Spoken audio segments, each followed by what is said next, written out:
Դեռ հնուց քննարկվում էր գաղտնի կազմակերպությունների գոյությունը, բայց աշխարհի անհանգիստ իրավիճակը մտածելու տեղիք է տալիս. արդյոք փակ կազմակերպությունները կապված չեն տեղի ունեցող իրադարձությունների հետ։ Ինչի են պատրաստվում իլյումինատները եւ ինչ պետք է սպասի մարդկությունը ապագայում։ Իլյումինատները եւ մասոնները գաղտնի հզոր կազմակերպություն են, որոնք ուղղակիորեն կամ անուղղակիորեն ազդում են համաշխարհային գործընթացների վրա։ Ինչի են ձգտում իլյումինատները եւ մասոնները, ի վերջո ինչ է նրանց պետք։ Իլյումինատների եւ մասոնների գաղտնի կազմակերպությունները անմիջականորեն կապված են նոր համաշխարհային կարգի կոնցեպցիայի հետ։ Ըստ դրա, իշխող էլիտաները համագործակցելով անդրազգային կորպորացիաների հետ ձգտում են համաշխարհային տոտալիտար իշխանության ստեղծմանը, որը աշխարհի բոլոր պետություններում կդադարեցնի ազգային ինքնուրույնությունը եւ կփաթաթի իր գաղափարախոսությունը։ Հատուկ ծառայության նախկին աշխատակից Ջոն Կոլմանի կարծիքով համաշխարհային իշխանության գլխավոր նպատակներից մեկը երկրագնդի վրա բնակչության նվազեցումն է մինչև 1 միլիարդ մարդ։ Որպես գործիք կարող է օգտագործվել պատերազմը, համաճարակները եւ մասսայական սովը։ Գլոբալիզացիան որպես աշխարհի պետություններում հիմնարար սկզբունք նույնպես կմիավորի մեկ արժույթի եւ դրամական համակարգի շուրջ, որի հիմքում կլինի ընդհանուր օրենք։ Քանի որ երկրների ազգային ինքնուրույնությունը ոչնչացվում է, կստեղծվի ընդհանուր ոստիկանություն եւ բանակ։ Սա Ջոն Կոլմանի կարծիքն էր։ Որպեսզի հասկանանք նպատակին հասնելու մեթոդները, ուսումնասիրենք իլյումինատների 25 սկզբունքները։ Փաստաթուղթը ընդունվել է 1776 թվականին, դրանք ակտուալ են մնում մինչ այսօր։ Այն կարճ ժամանակ անց դարձավ գերիշխող սկզբունք նաև մասոնների եւ մյուս փակ կազմակերպությունների համար։ Այս սկզբունքները ակտուալ են բոլոր դեպքերում, երբ մի երկիր կամ ուժ ուզում է ստրկացնել մյուս երկրին կամ ուժին։ Մասոնների ղեկավարների համարյա բոլոր անդամները բավարարական իլյումինատների նախնիներն են։ 19-րդ դարի կեսերից նրանց հիմքով ստեղծվեց նոյաբրիստների շքանշանը, որը դարձավ ողջ աշխարհի գլխավոր մասոնական կազմակերպությունը, եւ այսօր էլ այդպիսին է։ Ուսումնասիրենք իլյումինատների 25 սկզբունքները, որոնք դարձել են ունիվերսալ,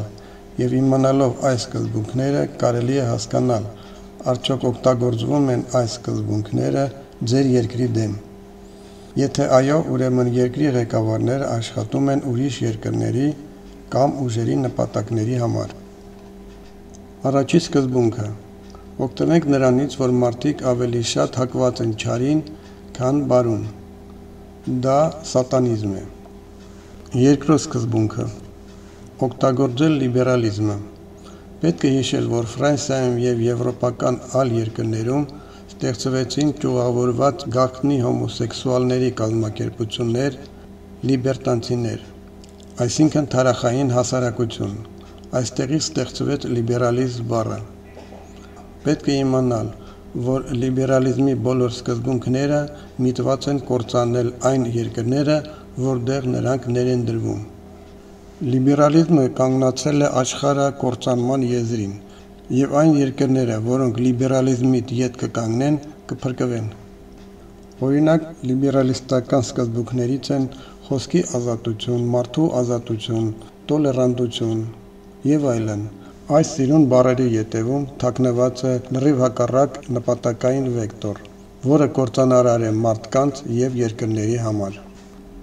Երրորդ սկզբունքը.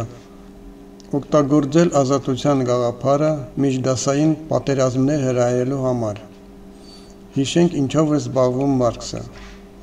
Մարքսը մշակում էր իր այսպես կոչված կոմունիստական ծրագիրը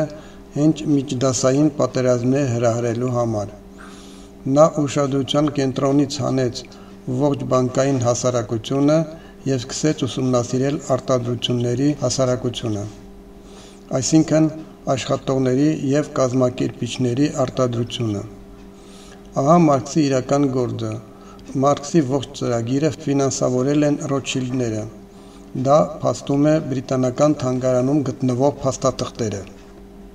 4-րդ սկզբունք. Քանի որ իլյումինատների նպատակներն արդարացված են, ապա դրանց հասնելու համար նրանք օգտագործում են բոլոր միջոցները։ 5-րդ սկզբունք. օրինականացնել սուտ խոսալու իրավունքը։ Դա իեզուիտների օրենքն է, քանի որ նրանք իլյումինատների հիմնադիրն են։ Իդեպ ստի միջոցով կարելի է գրավել երկիրը և հետագայում ղեկավարել։ 6-րդ սկզբունք.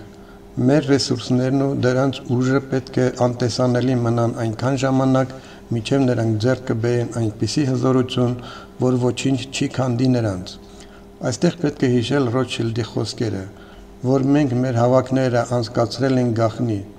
իսկ հիմա դրա կարիքը չկա, քանի որ մենք այնքան ուժ ենք հավաքել, որ կարող ենք գործել բաց և ոչ մեկ մեզ ոչինչ հարկադրել չի կարող։ 7-րդ սկզբունք.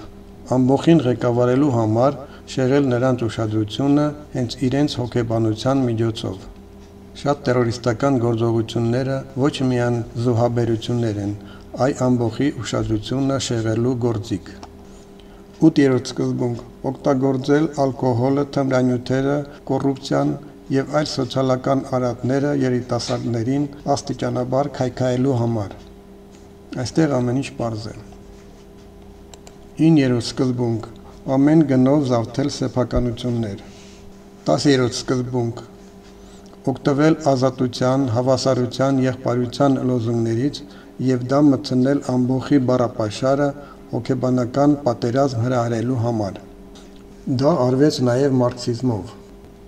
11-րդ սկզբունք. ղեկավարել պատերազմական քայլերը, որպեսզի պատերազմող երկու կողմերի բնակչությունը ավելի խրվի պարտքերի մեջ ու իրականացնել խաղաղ հավաքներ այնպես, որ պատերազմող կողմերից ոչ մեկը չստանա տարածքային առավելություն։ 12-րդ սկզբունք. իլյումինատների պատվիրատուները պետք է օգտագործեն իրենց հարստությունը, որ այն թեկնածուներն, ովքեր կենթարկվեն պահանջներին, օգտագործվեն որպես խաղալիք խաղի ետնաբեմում։ Նրանց խորհրդականները պետք է դաստիարակվեն և սովորեն ղեկավարումը մանկուց։ Այսօր էլիտար ընտանիքների համար ստեղծվել են փակ դպրոցներ, որոնցում նրանց սովորեցնում են հոգեբանական մեթոդներ, որոնք համարվում են իեզուիտների մեթոդներ։ Բացի այդ նրանց սովորեցնում են սև մոգություն։ 13-րդ սկզբունք. ղեկավարել և հսկել մամուլը։ 14-րդ սկզբունք. վտանգավոր իրավիճակներ ստեղծելուց հետո պետք է գան մեր գործակալները, որ ներկայանան իբրև ամբոխի փրկիչ։ 15-րդ սկզբունք. առաջացնել արդյունաբերական ճգնաժամ և ֆինանսական պանիկա, գործազրկություն, սով ու սննդի ապրանքների պակասորդ և օգտագործել դա հասարակությանն ու ամբոխին ղեկավարելու համար, մեր ճանապարհներին կանգնածներին լիկվիդացնելու համար։ Այդպիսի օրինակ եղել են և կան բոլոր երկրներում։ 16-րդ սկզբունք. ներխուժել մասոնական գաղտնի կազմակերպությունները, նրանց իլյումինատների շահերին օգտագործելու համար։ Ռոթշիլդների գործակալները ներխուժեցին տամպլիերների ու ռոզենկրեյսերների մեջ և նրանց միջև պատերազմ հրահրեցին։ Արդյունքում մասոնական ողջ իշխանությունը աստիճանաբար անցավ Ռոթշիլդներին։ 17-րդ սկզբունք. բացատրել համակարգային ստի արժեքը, գլխից մեծ լոզունգների ու արտահայտությունների օգտագործումը, նաև տալ մեծ խոստումներ ամբոխին, չնայած որ դրանք անիրագործելի են։ Դա մենք տեսնում ենք այսօր այն երկրներում, որտեղ իրագործվել է հեղաշրջում։ Տալիս են խոստումներ, հետո չնայած ոչինչ չեն իրագործել, ներկայացնում են, իբր իրագործել են դրանք, այսինքն սուտը ստի վրա։ 18-րդ սկզբունք. խնդրի լուծման համար մշակել մանրամասն ծրագիր, քննարկել փողոցային կռիվների օրենքները, որոնք անհրաժեշտ են հասարակությանը արագ ենթարկեցման համար։ 19-րդ սկզբունք. պատերազմի ավարտից հետո օգտագործել մեր գործակալներին որպես ետբեմյա խորհրդատուներ և իրականացնել գաղտնի քաղաքականություն պատերազմող երկրների վրա հսկողություն իրականացնելու համար։ 20-րդ սկզբունք. ստեղծել հսկա մոնոպոլիաներ, որոնք կձգտեն ղեկավարվել համաշխարհային իշխանության կողմից։ 21-րդ սկզբունք. օգտագործել մեծ հարկերը և անարդար մրցակցությունը տնտեսության քայքայման համար, զավթելով հումքային ռեսուրսները։ 22-րդ սկզբունք. մշակել պատերազմական միջոցներ և ձևավորել ոստիկանություն ու բանակ, մեր շահերը և պահանջները անհրաժեշտ չափով պահպանելու համար։ 23-րդ սկզբունք. համաշխարհային իշխանության լիդերներն ու անդամները պետք է նշանակվեն մոնոպոլիաների տնօրեններ։ Մենք տեսնում ենք ինչպես են աճել պետական իշխանությունը և մոնոպոլիաների իշխանությունը։ 24-րդ սկզբունք. ներխուժել հասարակության ու պետության բոլոր մակարդակները, հասարակության երիտասարդ հատվածին հիմարեցնելու, կոռումպացնելու նպատակով, սովորեցնել նրանց տեսություններ և սկզբունքներ, որոնք գիտենք, որ կեղծ են։ 25-րդ սկզբունք. ազգային ու միջազգային օրենքները պետք է օգտագործել քաղաքակրթության, ոչնչացման, ստրկացման ու մարդկանց ղեկավարելու համար։ Ինչպես տեսնում ենք, այս 25 սկզբունքները ունիվերսալ են և օգտագործվում են թշնամիների կողմից։ Իսկ հիմա փորձենք հասկանալ փակ կազմակերպությունների տեղը համաշխարհային բուրգում։ Պետք է հասկանալ, եթե իլյումինատները, մասոնները և մյուս փակ կազմակերպությունները ունենային հնարավորություն իրագործել սեփական պլանները, դա կնշանակեր, որ նրանք գտնվում են համաշխարհային բուրգի վերևում, և շատերը նրանց մասին չէին իմանա։ Բայց իրականությունն նա է, որ բոլոր փակ կազմակերպությունները համաշխարհային էլիտայի գործիքներն են։ Նկարում մենք տեսնում ենք, որ բոլոր փակ կազմակերպությունները գտնվում են հենց մարդկության վերևում և հավասարեցվում են կուսակցություններին։ Որպեսզի ճիշտ հասկանանք փակ կազմակերպությունների տեղը և դերը աշխարհի հիերարխիայում, նրանց պետք է նայել որպես համաշխարհային կուսակցություն, որոնք իրագործում են համաշխարհային էլիտայի պլանները։ Մենք մտել ենք նոր ջրհոսի դարաշրջան, որը տևելու է մոտ 2150 տարի։ Տիեզերքից գալիս են նոր հոսքեր, բացվում են նոր տարածքներ և բարձրանում է հաճախականությունը։